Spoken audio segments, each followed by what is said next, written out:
রমজান মাসে রোজা ফরজ হওয়ার পূর্বে আশুরার রোজা ফরজ ছিল, তো বুঝে গেছে আশুরার রোজার গুরুত্ব কি পরিমাণ বেশি, অনেক গুরুত্ব, অনেক গুরুত্ব।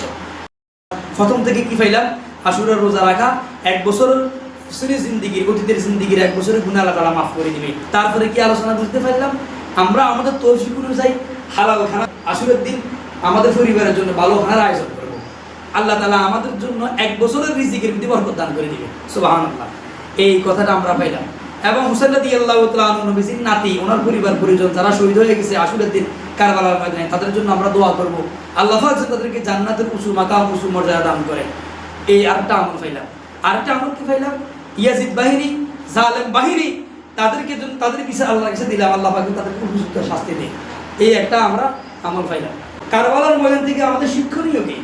আমাদের শিক্ষণীয় হলো হুসাইন রাদিয়াল্লাহু তাআলা ওই শিক্ষা দিয়েছেন, আমি প্রয়োজনে শহীদ হব, নিজের জীবন বিলীন করে দিব, তারপরও জালেমের কাছে মাথা নত করব না।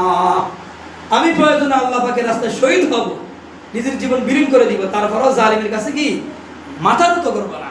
এটা হলো এখান থেকে শিক্ষা, এখান থেকে শিক্ষা। মানুষ তো মুসলমান মরলে শহীদ, বাঁচলে গাজী, মরলে শহীদ, বাঁচলে গাজী। মানুষ তো মারাই যাবে, মানুষ তো মারাই যাবে। এই জন্য কোনো জালেমের কাছে আমি মাথা নত করব না। এটা হলো এখান থেকে শিক্ষা।